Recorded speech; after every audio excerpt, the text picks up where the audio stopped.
Come on, please. Yes! Yes! Yes! Yes! Hello, everybody, and welcome. This is episode number 25 of the 9 Dart Podcast, your one-stop shop for talking tungsten. Lorenzo and Josh in the Holmes Glen Chadstone campus podcast studio once again for another massive week for one of the biggest shows we've ever done. Josh, how are we? Absolutely. Pleasure to be here. Very good. How are you? How was your weekend? My weekend was fine. Interesting weekend in the AFL. Some great games and some terrible games. But darts was a bit better, I think, in terms of quality. We had more good games than we had bad games. And the Baltic Sea Darts Open, which was good, very good. It was a good Euro success. Tour. It was a very good Euro Tour this weekend. A lot of big names are shining through for those that did attend. So we'll get into it. But Absolutely. The big story this week, of course, is that the World Matchplay held at the Empress Ballroom of the Winter Gardens in Blackpool is What a upon us. spectacle. It starts this Sunday morning, Australian time, I believe it is. Yes.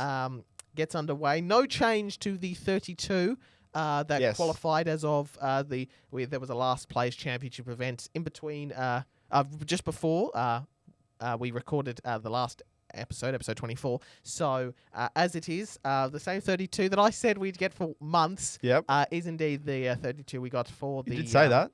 For the World Matchplay. But we still had a few crazy moments from the weekend. Firstly, at the Players Championship 21, Dirk van Dijvenbode. Your man.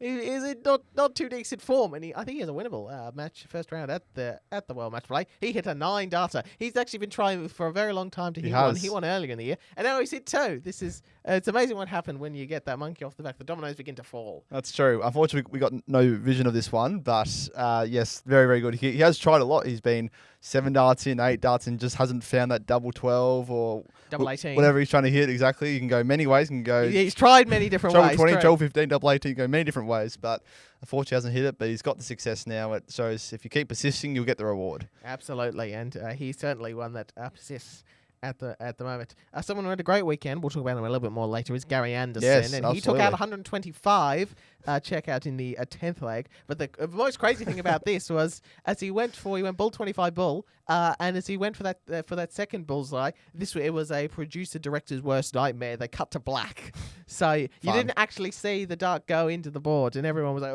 oh, and I think it was Huw Ware was the referee, and you heard game shot. Oh wow, well done, Gary. Bull 25 bull, great stuff. We barely saw it, but I'm sure it looked great.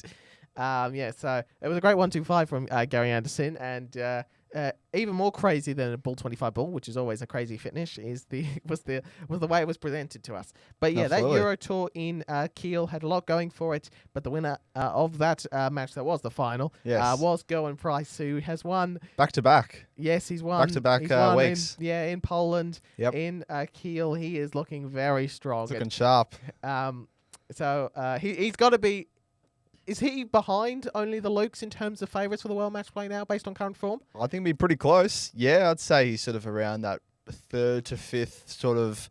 In amongst Stephen and Nathan. Yes, as well as among your man. Yeah, of course. Yeah, I reckon he's sort of in that bracket of that top 5 who are likely to win it. So he's in great form. Yeah, Rocky, love him.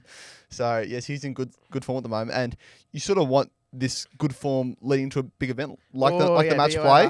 You want to have that sort of momentum in your head and know that you're playing good darts and you know you can perform on these big stages. And obviously the match play is one of the biggest events in the calendar. So he's in some good form, and I think it'll be very tough to beat. Some standout performances, 101 average and a 6-1 win in the second round over William O'Connor. And then in the quarterfinal, a 6-3 win averaging 102.55 against Luke Humphreys, knocking out the number 1 seed, beating Chris Dobey there with 101 average, 7-3. And a drop down to 91, but both players, Gary and Gerwin, dropped down there in that final based on their semi-final performances. Long day, of course, those Sundays at the European Tour.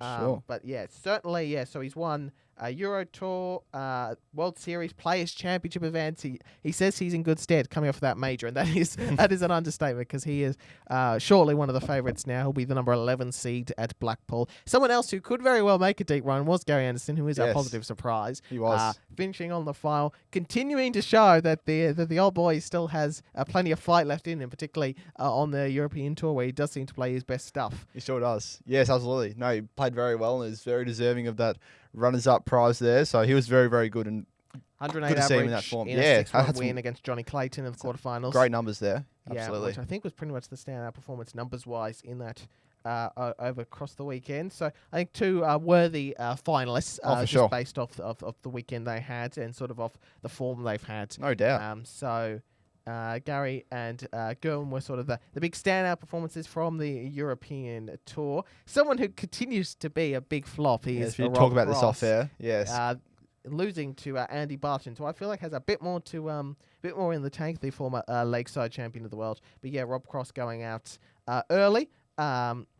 Once again, which it does seem to be, he seems to be all over the place, Rob Cross, which what makes, he's playing Doak van Duivenbode in the first round of the World Match Play. That's going to be an interesting match. It could be generally one of the best World Match Play matches ever, or one of the worst, depending on which version of Cross and Dirk turn up and how one-sided that match is. But 96 average, 6-2 loss to Andy Barton's is not ideal preparation. No, it's not. Well, you got to give a big shout out to Andy. He had a 98 average, 108 first nine average. That's very, very impressive. Yeah. Starting legs well is often very important. Yes. So that first nine number is one I'm looking more and more into as Me a sort of too. sign as how good a player is playing at the moment. 60% on the doubles as well. Big high checker. Oh, Cross actually did the fish. I didn't even see that. Oh yeah, he did too. And yeah, I didn't get that, but there you go. 15 data, so he was very, very good across the game for sure. So well done. Yep. Stephen Bunting was also a bit disappointed losing first round to Nico Springer as well. So they were sort of the big two names. Dave Chisnall as well, guys who lost in that opening round. Damon had to play well, but Wessel Nyman was too good for him in that match as well. But this was very amusing to me, and there's a few layers to the disappointing moment. Usually when we talk about disappointing moment, we're talking about crowd misbehaving or a player. Just being terrible on the oche or off it, saying some weird things. But this week, we have an airline? British Airways. To start with this, so Chris Dobey, Ross Smith and James Wade, which is why we've got Smith and Dobey, because they actually played each other. They did. All had luggage issues coming into Kiel.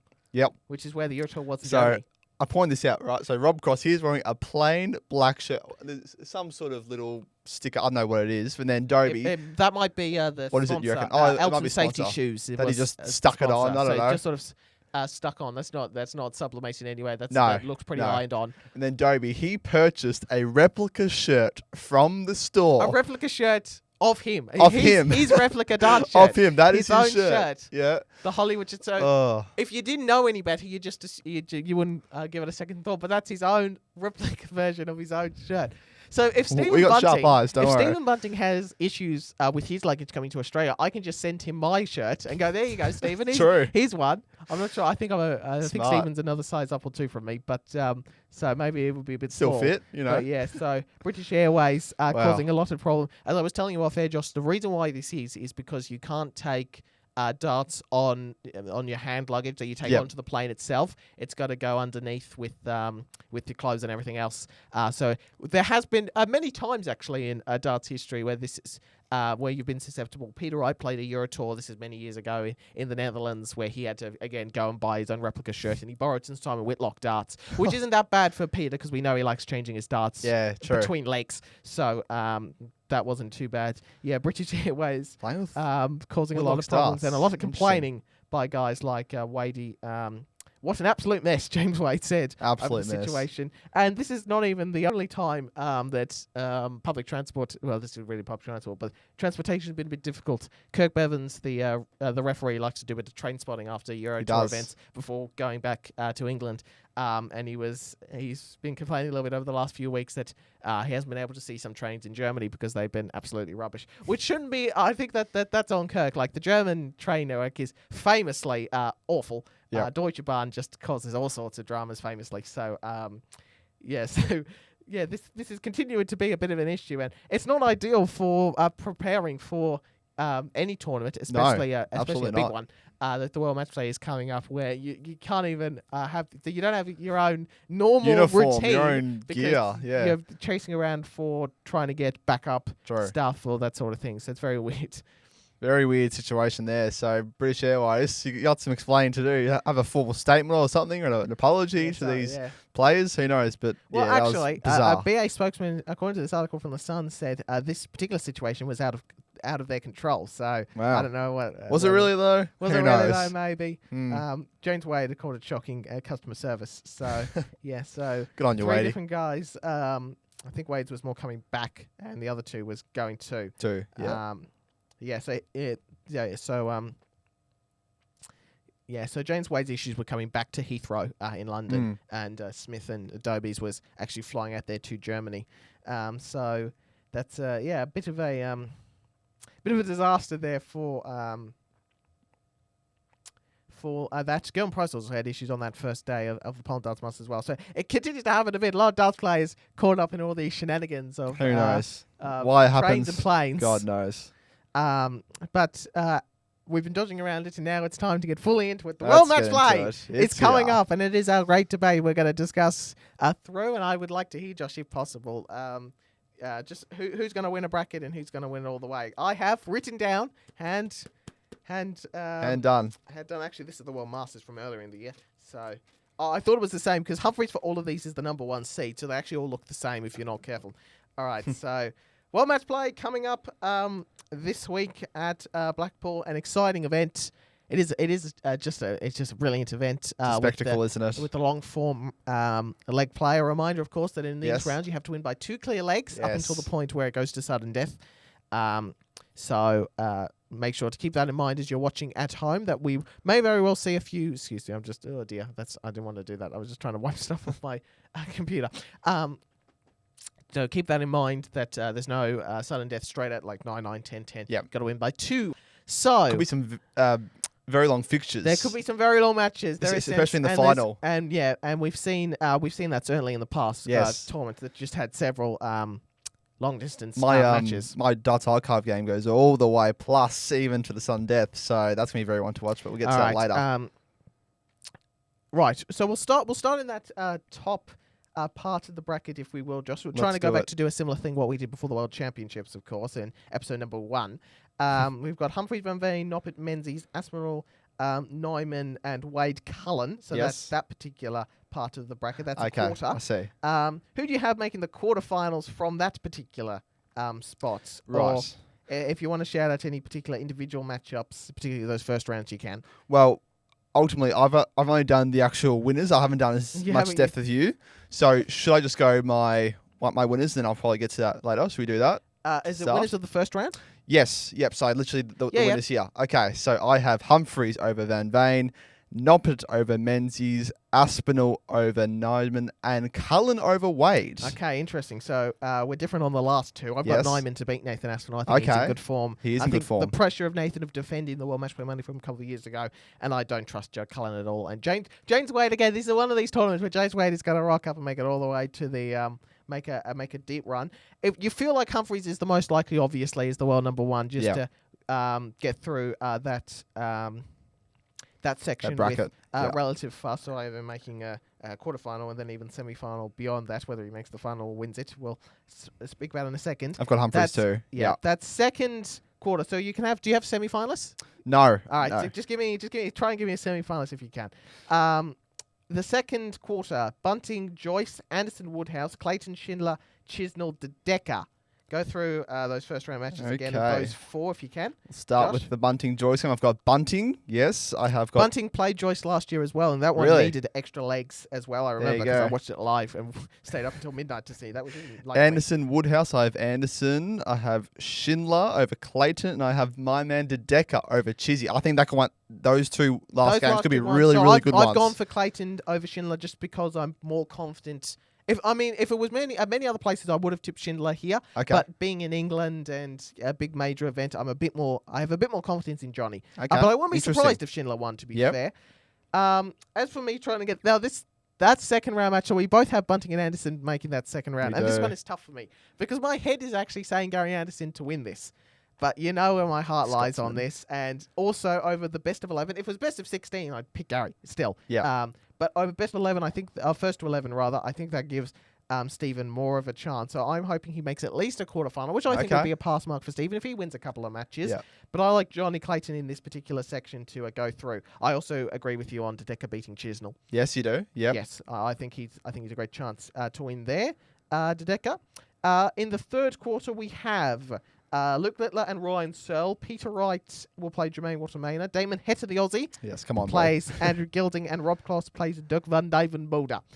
I think this is probably the weakest quarter. I think you're probably in agreement that Luke Littler breezes through it, or at least breezes through those first couple of matches. But give me those first round matches, Josh. Yes, Will I've got be Littler. In agreement? Wright v Watermainer. I think you'll go different on me, but I've got Jermaine Watamina. No, I'm in agreement. I'm in agreement. You're in agreement? Okay. Yeah, I'm sorry, Peter. That's all right. I don't think he's got, whether it's of his own choosing or the rankings catching up to him, I don't think he has many well-matched players left. Right comes in as the 15th seed in this event, which is quite interesting. Hetter and Gilding, I've got Hetter, and Cross v Dirk. I have Dirk Van Dynenboter in this one.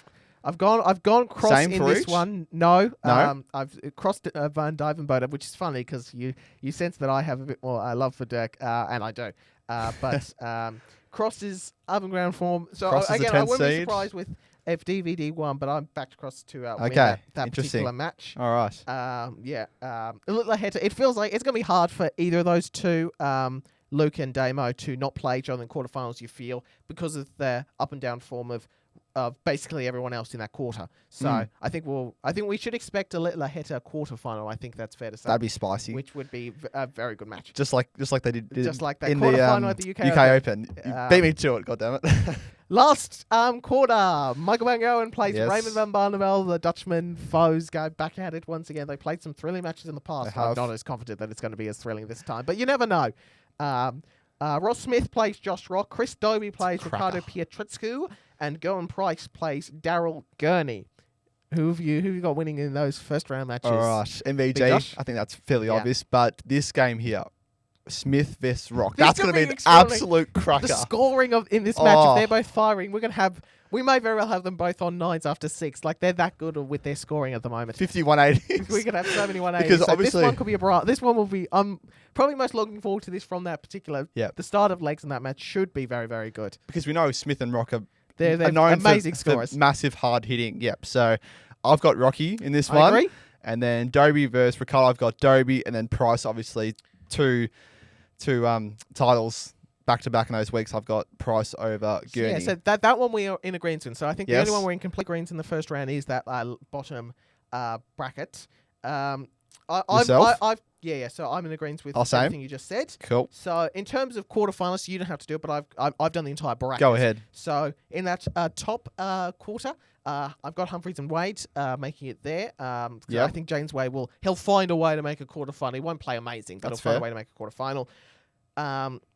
Clayton will go through and he will play. I picked Bunting here just because of it's a hard overhead sort of thing, but I wouldn't be surprised if Anderson made a deep run at this tournament, to be honest. Littler Heta is the obvious play there in that particular quarter. And I have Josh Rock beating Michael Van Gogh in the second round and playing Gowan Price. And if we get a Rock Gowan Price quarterfinal, that would be amazing. Come on now. That would be an extraordinary Northern match. Ireland versus Wales all over again, yeah, huh? Yeah, exactly. We'd have a replay of that World Famous Cup final, but in a singles format, which would be exciting. That'd be beautiful. All right, who's your winner? I don't have I haven't picked a winner, but I will pick one. I'll keep going through it. Sorry, go ahead. Semi-finals, I've put Bunting through for one more match. I can't give him 2. So Humphries and Clayton make it through to the semi-finals there, and I've got Littler and Price coming through on the other side of the bracket. Okay. Before I give you my finalist and winner, can you give me at least 2 finalists and a winner? Okay. All right. And also try and give me a score as well if you can. Okay. What is I should know this, but it's first to 18. First to 18 in those the finals? Yes. Okay. All right. You can't pick 18-17 though again because you got to win by 2. Yes. Okay. All right. I'll try and not stuff this up like I did a couple Several episodes times. ago. Oh, thanks. All right. I will go. So 2 at the very end, and what will the score be? I like Josh Rock to go to the final. This might be a bit ballsy, and I'm a bit ballsy, but I think with I wouldn't be surprised. With the bracket there, I think if he has a good game against Smith, he could go all the way. So I'm going to have Rock from this one here, and then on the other side of the table there, I have... Oh, is it boring to say Humphries? Is it boring? It would be, but... He's just that good, isn't he? Humphries v Rock, and I think Humphries will get it done. And the scoring, sorry, what did you say it was again? First to 18. First to 18. So we'll go 18. Oh, so that's a win by 2. Okay, so it could be like, we'll go like 18-12. Is that right? That's a fine score. Yeah? That's a fine score. All right, here's mine. That's pretty close competitive. So I said Humphries, Clayton, Littler, Price. Making the final, I have Luke Humphries in agreement. Yep. But I do not think he will win this tournament. I think winning 15 in the final will be becoming the first Welshman to lift the winners' trophy. Go and Price. Oh, I'm picking Gezi okay. to continue this amazing run of form. 3 titles in 3 weeks. 3 titles in 3 weeks, Wow. including this big one. So I've Go and Price beating. So this will be his run to the final. Yep. Gurney, Dobey, and then in 3 amazing matches, Rock, Littler, Humphreys. Now that would be some run to win it all. So I have Go and Price winning. So we're sort of in agreement in the sense we both think they'll come from the same. So if Rock Price do indeed meet in that quarterfinal, that's going to be a very important matchup for our Spicy. predictions. Absolutely. So if that happens, only one prediction will survive. So there we Who go. will it be? You'll find out soon. Yeah, so that's very well done. So we're both in agreement that Luke will come through that top half. I wouldn't be massively surprised if Gary was able to do it. And to be honest, my head is still telling me he even makes it as far as a semi-final, but can't do it. So that's how it's shaken out. Josh Rock to go. Now his run would be beating Smith, Van Goen, Price, probably Littler, and Humphreys. So All very doable. it's all very doable. It's going For to be a him. fascinating tournament. So many big stories. But one thing we haven't talked about yet Yes. is there's a little wild card in both of our predictions. Yes. And his name is Huw van Veen, and he plays Luke Humphreys in the first round. He And that does. is winnable. That is winnable for the young Could he knock Dutchman. him out in And the first if he knocks game? him out in what would be the third game of the tournament, Yeah. first round of the tournament, that would blow all predictions wide open. Which is why I haven't gone for Humphreys to win it, because I'm not even that sure he'll make it out of the first round. I think he should, Fair. but I like Van Veen. He's gonna win a few big trophies in the future. So that remains a big wild card on that opening He has night. such a bright future ahead of him, doesn't he, Van Yes, Veen? And does he ever? if he could pull up an upset, these predictions will be They'll be wide open. They'll be gone. So we'll see what happens. But there are some very, very nice matchups there. As I mentioned earlier, Smith v Rock, that's a good one. Chizzy v Dedeker, that's a good one. If you look around all around, they're pretty much 90% of these games are pretty good matchups. Yeah, very watchable Wright v matches. Wadamena, I like that one too. I think Jermaine Aspinall, will just pull Nyman. out of him. Yep. I like other ones. Yes, nothing with Aspinall. That could be good. Cross Wade v Van Dyvenboden Cullen. could be literally anything. Yeah. So True. there's a lot of very exciting first round matches, a lot of very exciting second, third round matches if results fall If results the go right the way, which, yeah. it doesn't happen always, but you never know. You're allowed to dream. So that Just like concludes I think that concludes our World Match Play debate. Yes. So a Can't few wait. differences of opinion there throughout the way. You have Humphreys beating Rock. I have Price beating Humphreys in there the you World go. Match Play final. Well, a couple weeks away from finding out. We should mention as well the Women's World Match Play. Yep, don't forget we about won't spend this. as much time on this, but I think Bogreave still is the clear number one in ladies Absolutely. darts. Yep. And By far. what this tournament feels to me is Bogreave should win it. And the most interesting matchup will be see whether it's Noah Lynn or Fallon who makes the final from that bottom half of the bracket. It Yep, feels agree. like any other outcome, it'll either be Bo versus Noah Lynn or Bo versus Fallon. It feels like anything else would be quite unlikely. The only thing I will say is Gemma Hayter in this? What do you think about her? You reckon she comes close? She's Maybe. been at the race a couple of times. she could be won that the Huw latest van Veen style Women's wild Week. card. So she's been in maybe good form. she certainly is. I reckon she's a wild card. The one thing I agree. will say is, and I don't expect her to win, but Chrissy Van Kynen can Yeah. be at times the Mickey Mansell of ladies Mickey darts. Mansell. So Can chuck a dart. so if it knocks the stuffing out of Bo a little bit, that could wrestle her perhaps. But I think at the moment, anything other than the top 3 making the final would be a surprise. And Bo, who's won it the last couple of years, 2023 and 24, should make it 3 wins on the bounce at the Women's World Match Play, which will be held on the afternoon of the 27th of July, local time, which will be evening here. And the Men's World Match Play final will happen the following evening. So that's one to look out for. Indeed. And be interesting to see how they go there. They've sold more tickets for it this year. Oh, excellent. Very In good. comparison to last year, and it's really building as a good For sure. event. I would like to see it expand though and go over a couple of days, slightly longer format. Yep. Yeah, really top 12, top 16 off that women's series if we can. Say it's a relatively short format, isn't it?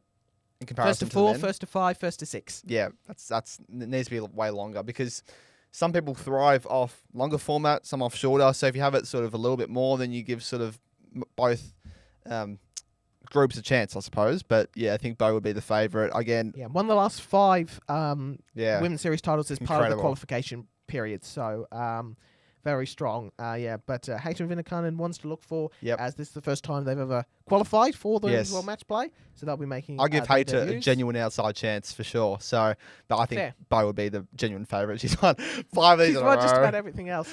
Incredible. I'll actually bring up Looking forward to this one. dartsrankings.com, which is something I haven't done, just to see where Bo sits. Remind ourselves where she sits on the Challenge and Development Tour. Challenge Tour, she is 5th, and Development Tour, she's 1st, and quite some distance away of that of everyone else, like 3rd and below, which is where everyone is currently, which is where she would need to drop out of to lose a tour card possibility. So at the moment, she's very much on track to get a tour card for next year. Play at the World Match Play, World Championship rather, coming up this Christmas. So that's where things stand at Blackpool. A big tournament this weekend, the World Match Play with the women's edition as well, right at the end of the week. No doubt. Let me bring up You got these 2 future things. stars I've got this 2 week. future stars because there were a couple of JDC Opens in Europe. Lewis Cook on the right there, won on a European Open title for the 2nd year in a row as well. He beat his brother Alfie over the course. So there were a few events, and then it was sort of an order merit sort of setup there. And Arthur Alston, who I'm pretty sure we've mentioned a few times, claimed the Ireland Open title in Dublin. Very nice. Well, so even though that JC Power League, those sort of main sort of almost like Premier League tournaments aren't there, there are Opens still going on in the JDC, and titles are being picked up and well won. And the JDC continues to be very well run as an organisation and doing some great stuff there. And it will be interesting to see where these guys are at in 5-10 years' time. For sure. Latest news. Yes. We begin with Adrian Lewis, who remains a recurring 2 players who we've talked about more than I would have expected on this podcast, is Bo Greaves and Adrian Lewis. Yes. And Adrian Lewis hasn't thrown a single dart on any screens anywhere Since other than 2023, exhibitions pretty in much. ages. But 2023 UK Open. We made a light factor, a joke over the fact that he said he was supposed to be at MODUS in May. But really, the main takeaway is the fact that he wanted to be 100% confident when he made his return to any ready. sort of stage, and he wasn't quite there just yet. Yep, I agree. So we'll see on the next slide. There's a beautiful little minute there with the Tops and Tails podcast, which Huw Ware does an incredible job. He's got so many good guests on. He had the Ferret on a couple of weeks ago. He had Header on 3 weeks ago. Paul Lim as well. I haven't watched that one yet. I haven't listened to that one either. I want to listen to that one. So I listened to the Damo Header one. That was very good. Yeah, so you listened to it? Yeah, really good how stuff. important people like Carl and Simon have been to his career. Absolutely.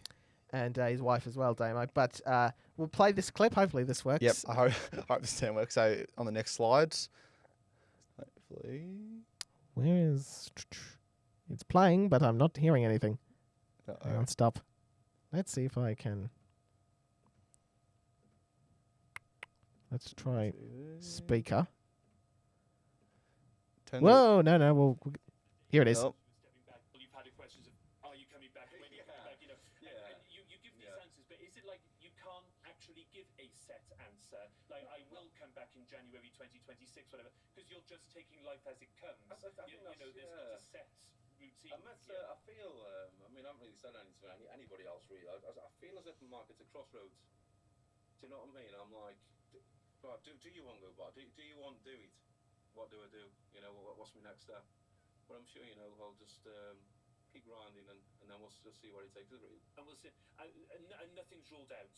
Nothing's ruled out at all. Coming back or not coming back, you know.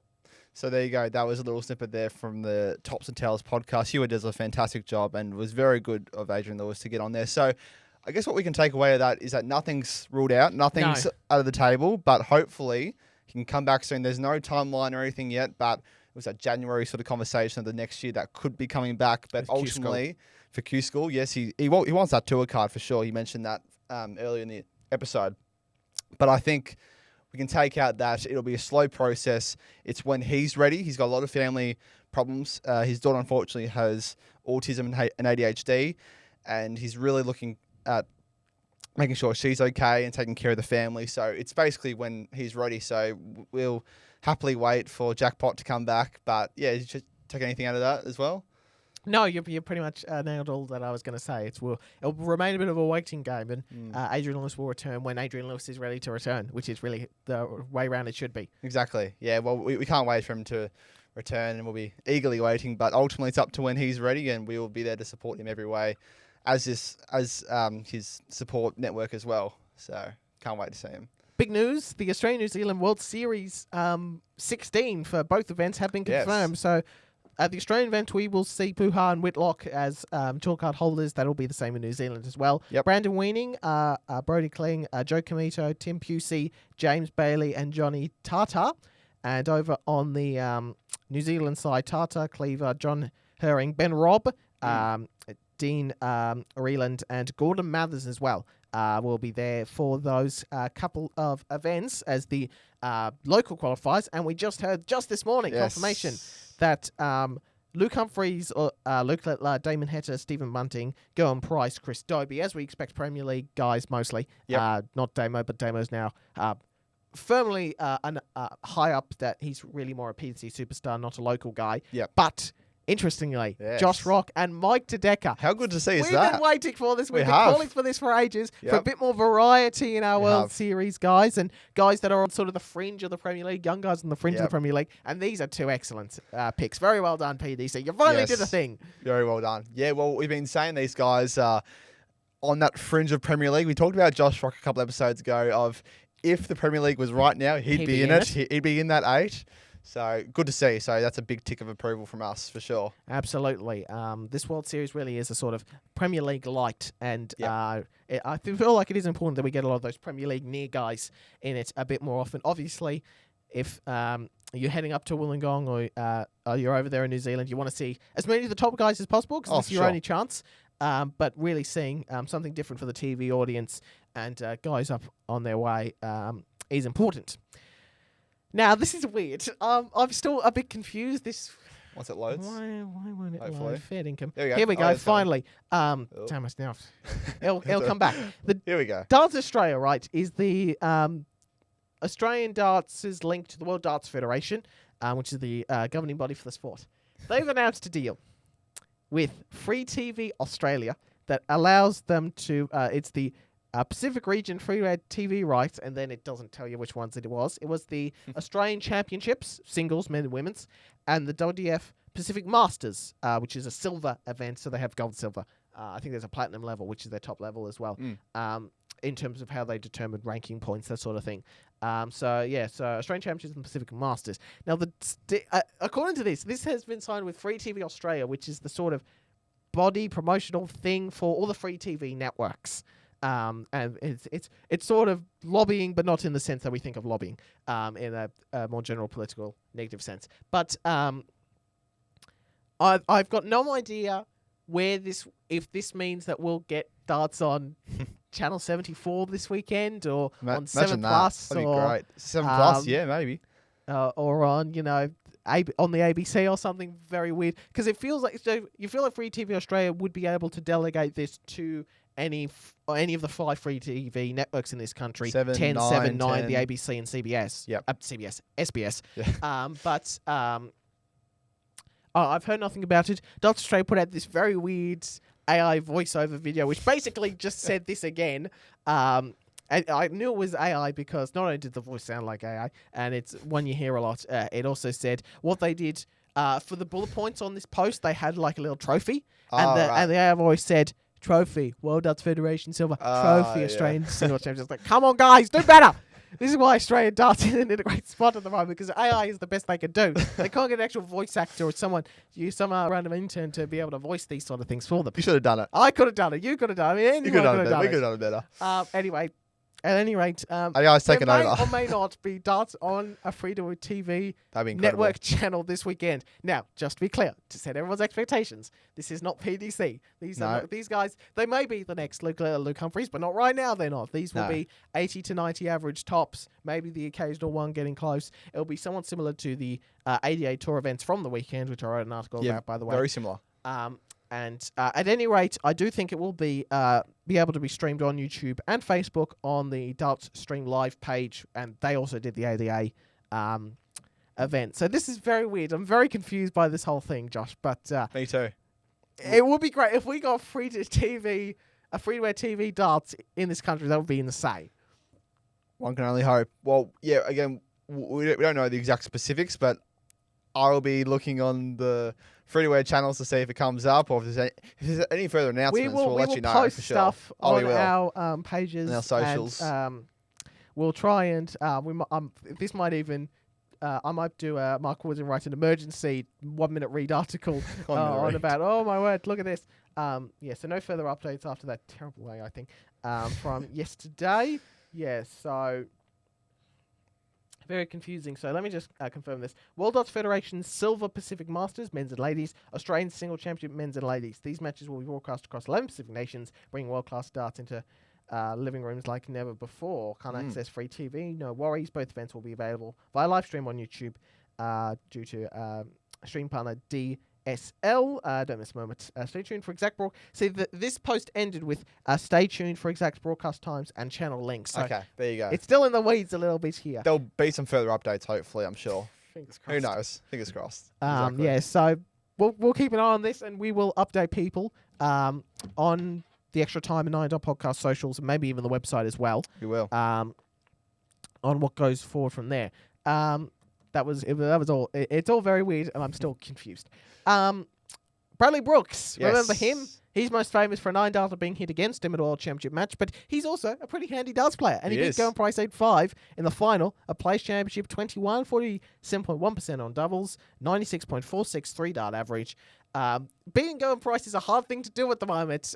Bradley Brooks has only gone and done it on the floor, and on the next slide we'll see his results. Yep. A pretty strong weekend, so a pretty strong day. So this was the Players Championship 21 that happened literally the day after we recorded episode 24, which is why we didn't On talk the about it Thursday. then. Yep. So strong performance from Bradley Brooks and a couple of 108 Very averages strong to kick off average, the yeah. day. 108, Beating, of all 108. people, William Borland, the guy Yes. who hit the 9-darter against them. Yeah, exactly. I love that. That clip. commentary stays in your head, doesn't it? Oh, it But does. in all seriousness, a very good performance there from Bradley Absolutely. Brooks. He's showing some good stuff. 3 100 averages, 1 in 99, all in excess of 94, really. So very, very good. Some very strong opponents. Dobey, Dolan, Wade, Josh Rock, 6-1. That's very impressive. And then Price, obviously, very close against James Hurrell. Very, very close there in the James semi-final. Hurrell making a semi-final Yeah, still, right? that should have been I guess It he's could have been a positive surprise. he's a notable mention in the positive surprise, He I is. suppose. We'll call him that. He's a notable Absolutely. mention. So very well done to him. He was very good in the couple other Play Championship events that happened prior to that when I was in Bali watching it on the That's right. way to Seminyak on the YouTube there. So very, very good. So congratulations to him. Joe Caminto and Tim Pusey were big winners on that Darts Players Association, Darts Players Australia, Pro Tour weekend. So again, separate from the ADA, but it's all PDC affiliated. Yep. And they were the big winners from the weekend, Josh. They sure were. Yes, we had 3 events across the weekend. On event 13, Joe Comito defeated Bill and Aiken 6-5. In the quarters. Quarterfinals. I always don't mention that. I You've got to remember, quarterfinal, people, that you semi-final. are running through the entire list. You're only starting from the last 8. I am. Semi-final beat Stuart Coburn 6-2, and then the final beat Tim Pusey 6-4. I keep saying that, but I don't want to say it in different ways. 14, Tim won again against Brody Clinge 6-3, then defeated James Bailey 6-1, and then against Brendan Weaning 6-5 in the final. Very, very close final there. Event 15 on the Sunday, This is July set 13. play? Set play, all set play, yep. So that's why it's 2-0. Well, this is set play here. Yep. Yeah. So defeated Brody Clinge 2-0. Tim again defeated Gordon Mathers 3-1. And then the final whitewash went against Joe Comito 3-0. So some very good results across the board there. And good to see Tim back on the winners list as he was a couple episodes ago. And Joe Comito getting some love. Absolutely. So Pusey and Comito winners there. We've sort of run over this a few times, but the World Seniors Darts likes to remind us that, yes, we do have at least 20 players going to the World Seniors Darts Championship. Montgomery, Henderson, Thornton, Howson, Whitlock, Beaton, Fitton, O'Shea, Duff, Gulliver, Van der Voort, Adams, Hybrex, Painter, King, Part, Gates, Hamilton, Waits, and Burnett.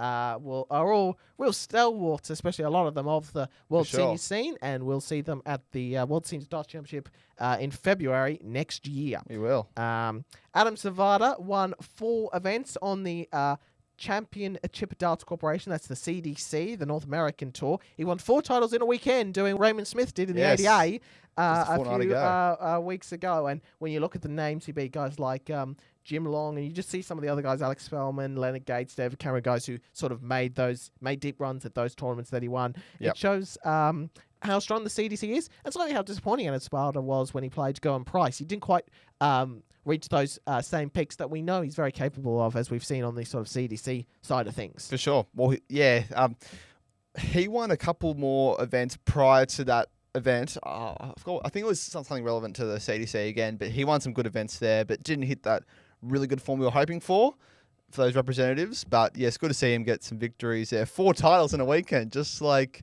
our man, Raymond Smith, just a couple of weeks back. Got Week some more 8 at MODUS MODUS? for you. Yes, week 8. It's coming towards Champions Week already, only 4 Yeah, I weeks know. away. Graham Usher was your week 8 champion, had a very good finals night victory there, so well done to him. Look at the breakdown. Tom Sykes won Group A. Jason Heaver, Graham Usher, and Danny Jansen were in Group B, and then Jamie Keeling and Carl Wilkinson came through there in Group C to have the finals night wrap up.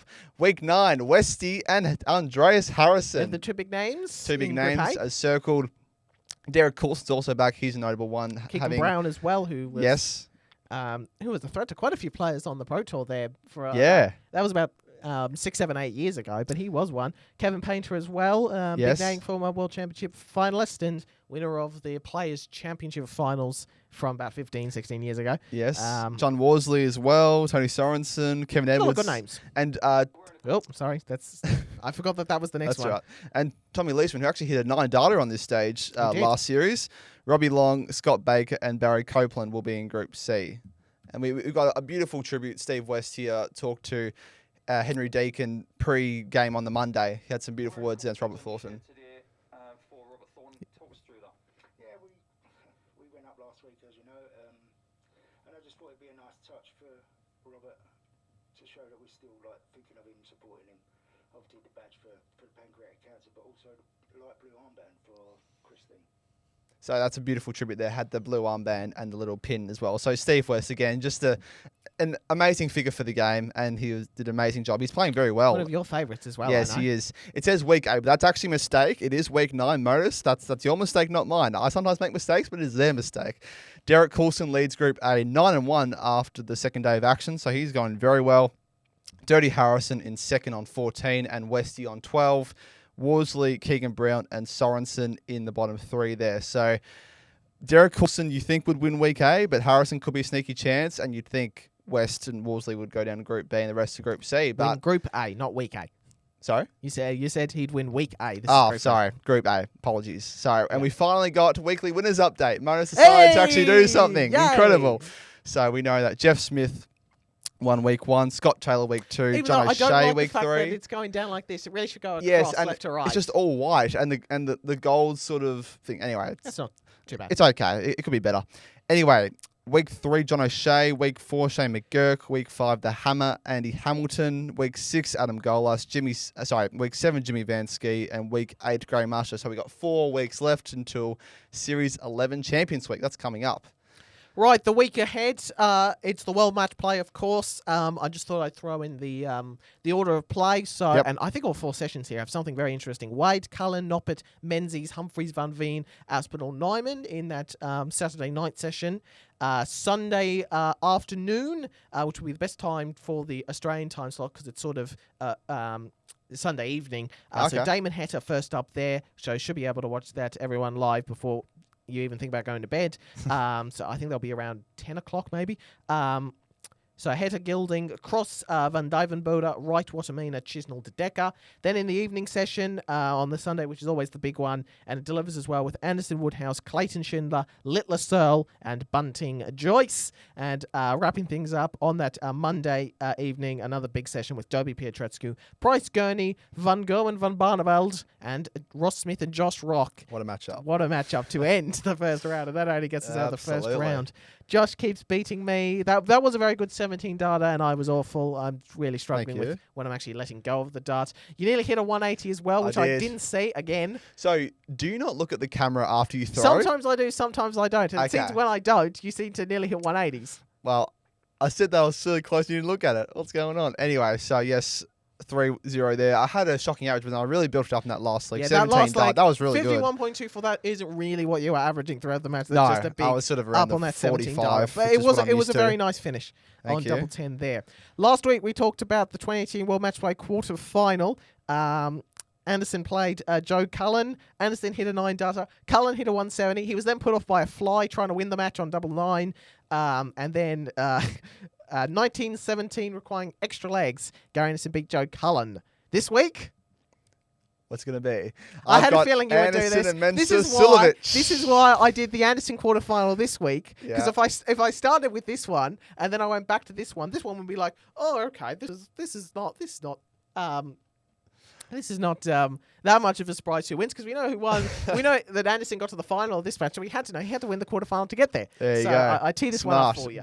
But you didn't know in the end, but there you go. You do now. Yeah. So, I expected you did it, which is why I did it the way I there did you go. it. 2018 World Match Play Final. First 18 legs, but again got to win by 2 clear legs. Anderson and Silovic go head to head, and what was described as one of the best World Match Play finals in history. Went to extra time, so it went. One stage was 17-17, so you have to go to more legs. Longest final in history, going over 40 legs. Yeah, 1917 was the previous longest. Rod Harrington won World Match Plays in back-to-back years by that scoreline. Yes. Not 1917, sorry, 1816. So, yeah, 28 max wins, both average 100. There's a lot of weird moments. Yes. Mensa Sulovic, this was when he was at his absolute best and he was hitting double 14 with ease. So it's 21-19 in the end. Won't tell you who it is. You have to have a watch. It's a big watch, 1 hour and 20 minutes. But if you go on YouTube and go... You can find shorter 1.25 versions. speed, and you can watch highlights or bigger version. But it's a good watch if you're got nothing to do on a night. Chuck that on, and you won't be disappointed. All right, right. that's it. We will continue, obviously, discuss PDC, affiliate tours, MODUS, that sort of thing, and chat anything else going on in Planet Darts. Josh, that's a big show. It was a big show. Whew. You're predicting Luke Humphries to win the match play, and I'm predicting Over Golan Rocky. Price. So Stay tuned. I look forward to seeing how those predictions wrap up. We'll continue to give you, especially any updates on the Darts Australia freeware that's thing. happening. Yep. Fingers crossed that looks all right. And fingers crossed this is all good with the edit-wise and everything else. All right, Josh, I think that's it. Pleasure to be here. Big Thank show. you. And when we come back next time, we'll have plenty to just digest and recover from. As we always do. All that happens in darts. All right, that's it. That's it. Like and subscribe, of course, to Extra Time if you haven't already. Instagram, and, TikTok. And at some point, these will be available as an audio only. I still need to get around On to doing Spotify, that. hopefully. Fingers crossed Very one soon. day. This has been the 9 Dart Podcast.